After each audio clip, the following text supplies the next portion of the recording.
Hello, hi. Today we are going to discuss about the timing and control unit. നമ്മൾ നോക്കാൻ പോകുന്നത് timing and control യൂണിറ്റിനെ കുറിച്ചാണ്. Timing and control unit is a section of CPU, central processing യൂണിറ്റിൻ്റെ ഒരു സെക്ഷനാണ് timing and control unit.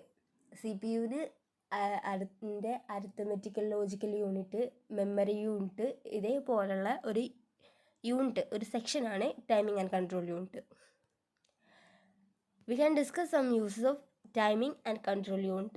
ഇതിൻ്റെ കുറച്ച് യൂസസ് നോക്കാം.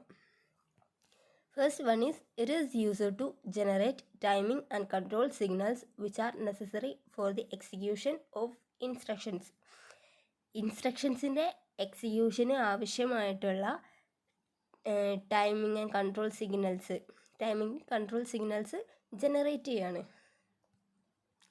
അതുപോലെ തന്നെ it is used to control data flow between CPU and peripherals including memory included ആയിട്ടുള്ള പെരിഫറൽസിൻ്റെയും CPUവിൻ്റെയും ഇടയിൽ വരുന്ന ഡാറ്റ ഫ്ലോ കൺട്രോൾ ചെയ്യാനും ഇത് യൂസ് ചെയ്യുന്നുണ്ട്. And it is used to provide status control and timing signals which are required for the operation of memory and input or output devices.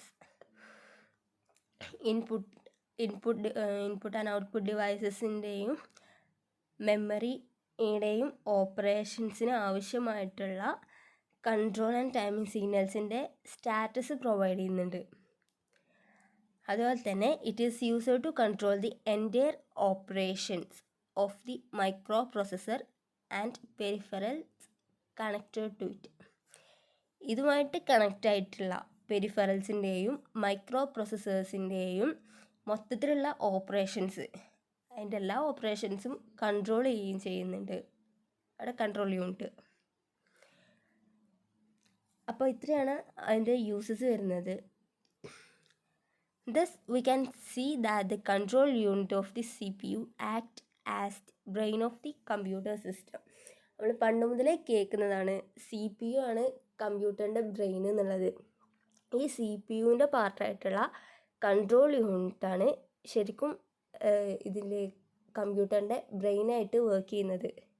ഈ control unit ഇല്ലാന്നുണ്ടെങ്കിൽ നമുക്ക് CPU കമ്പ്യൂട്ടറിൻ്റെ brain ആണെന്നുള്ള കാര്യം പറയാൻ കഴിയൂല. So thus we can see that the control unit of the CPU act as the brain of the computer system. That's it. Thank you for listening.